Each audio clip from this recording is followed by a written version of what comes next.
What's up, everyone? Welcome to another episode of 100 Yards Football Sports Talk Radio. I'll be your host and producer, Logan Landers. Join me here today to talk about the UAB Blazers 2024 team preview is a guy from the Elite Sports and Entertainment Network, right-hand man, Jay McLovin. Jay, how you doing, my friend? And how do you think UAB is going to do this upcoming season? Showing a little bit of love to the Blazers today.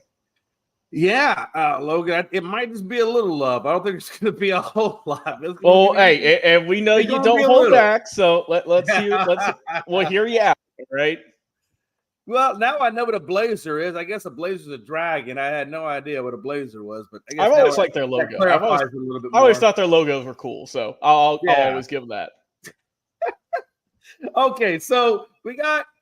Guess who's back? Trent Dilfer, as now his second season as head coach of the UAB Blazers.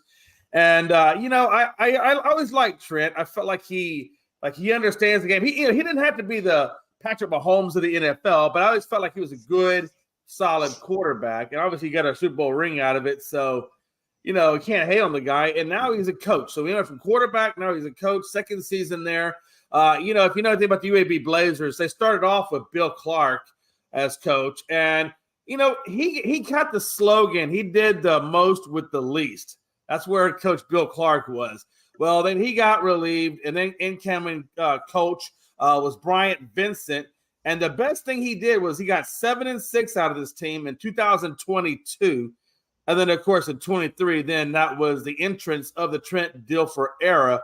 And I don't know, Logan, how long this man is going to last there, because these coaches don't last long with this crappy team. I mean, literally, this team has not been all that great in forever. So I think it's almost like he comes in on the hot seat rather than, hey, do you think he'll get on the hot seat? That's kind of the premonitions I have about this team and about this university.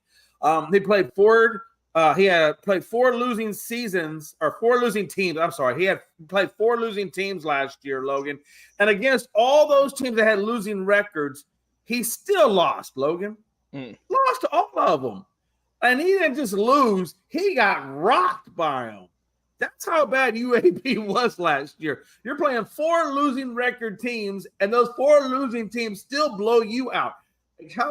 That is just crazy to me. But that's where this team is, honestly. Now, they did bring in some transfers, and we'll see how the second season unfolds.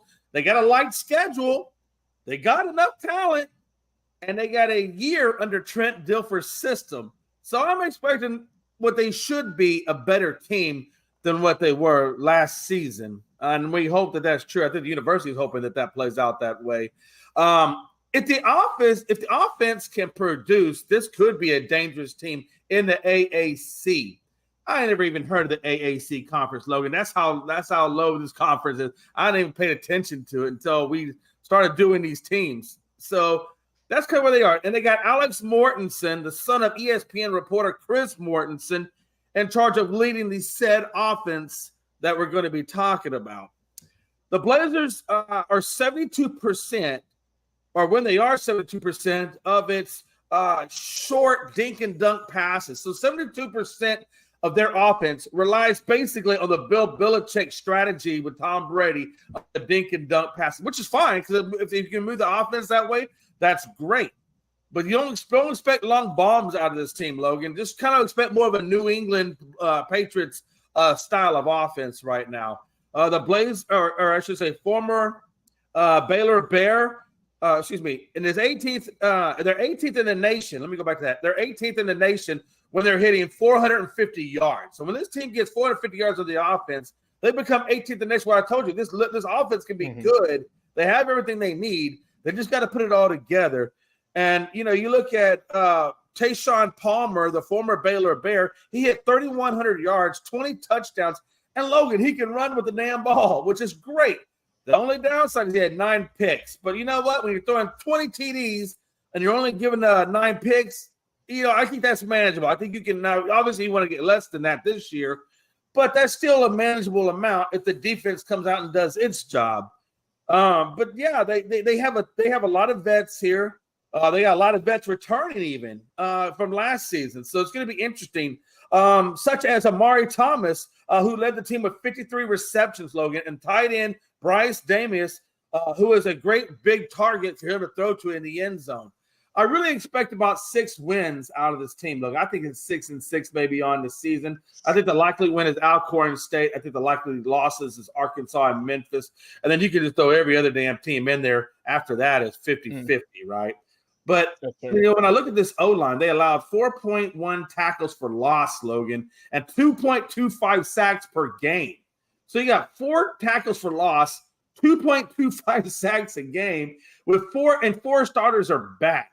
Center Brady Wilson is a decent leader, but he's the leader of this O-line. He has good size, so it's going to be interesting to see what he can do with this O-line. Can they prevent those sacks from happening, or at least lower them down per game and lower down those tackles for losses to start? Would be great. Then you look at the running back. They get an average of 4.5 yards last season at running, so it's not bad. I like to see it more closer to the 5 range, but it's not bad. Lead back Jermaine Brown is gone, but they got a 1-2 punch out of Isaiah Jacobs and Lee Beebe in good. And I wonder if Lee Beebe has any relation to Don Beebe. That would be interesting to know, Logan. Maybe we can research that for another show. But the defense, it's in being nice. I think it is being nice when we say that they struggled last year. And I mean, that's being nice. I mean, I really want to say they got blown the hell out, but we'll keep it nice and just say that they struggled. They allowed 41 points or more 7 times. They're 118th in the nation, Logan. There is a bulk now on the defensive line with Indiana transfer Ladarius Cox.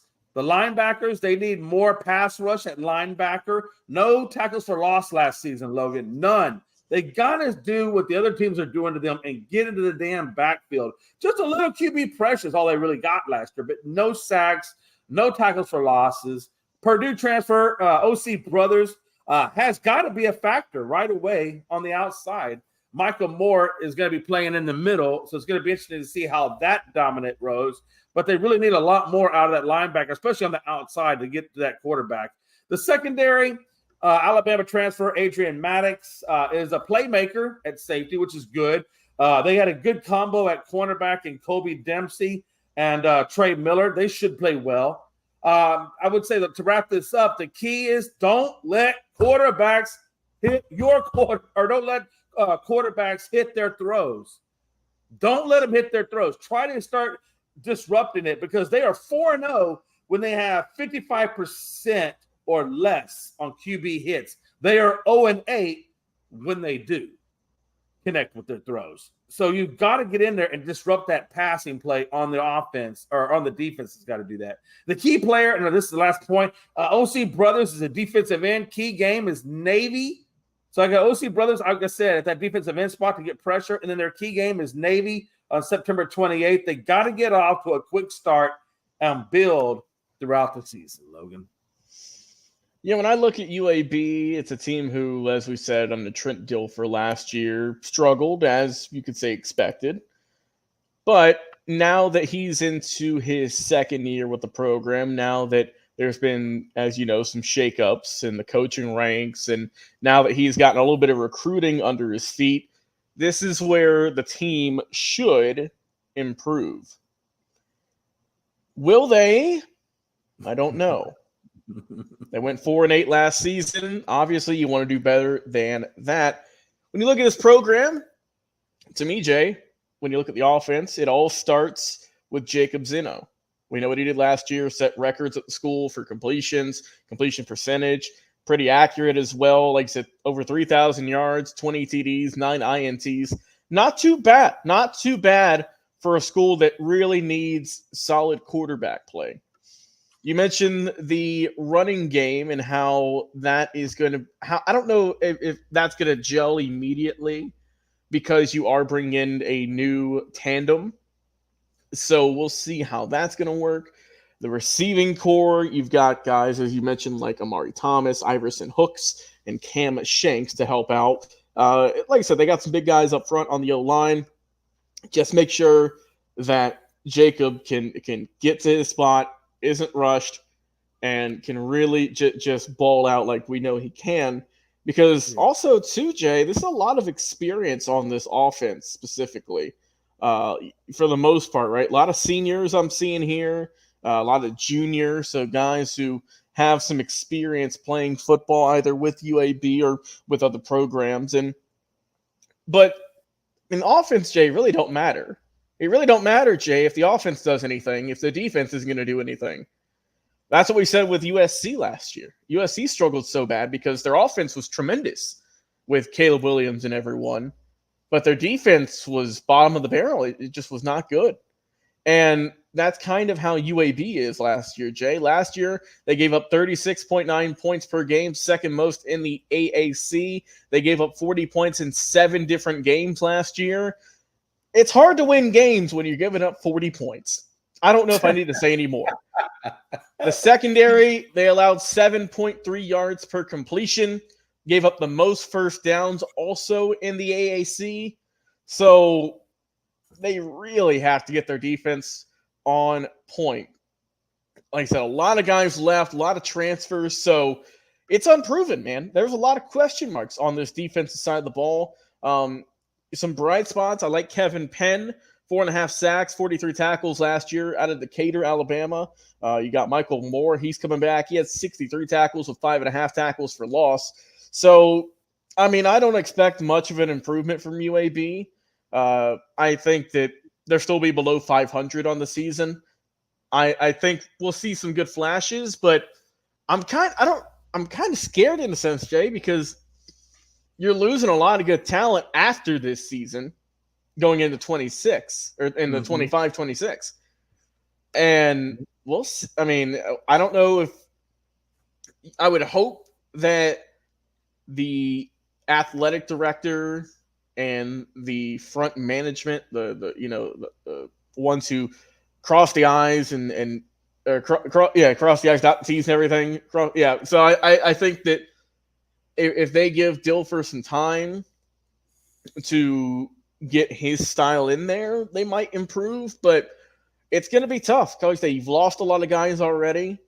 You're going to lose some more after this year just based off of what rank they are and what year they're in. So I don't see an immediate turnaround for this UAB Blazers program. I think, like I said, pretty much the same record as last year, maybe slight improvements, but I don't think they're going to be worse. I can tell you that much. I don't think they're going to be awful. But as you said, if you look at their schedule, there's a couple games they should win, a couple games they're going to lose. And then the rest of them pretty much 50-50 shot. It can go either way. So I think UAB still got some holes they need to punch, they need to fix, they need to fill. And I think, a little bit of more of the same what we saw last year. But the big thing, though, man, like I said, Jay, I said in the opening, don't matter how good your offense is. If your defense giving up over 40 points 7 separate times, you ain't going to win ball games. So we'll see.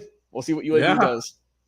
Jay, I appreciate my friend coming on the show talking about these UAB Blazers. I've been your host and producer, Logan Landers, guys. Until next time,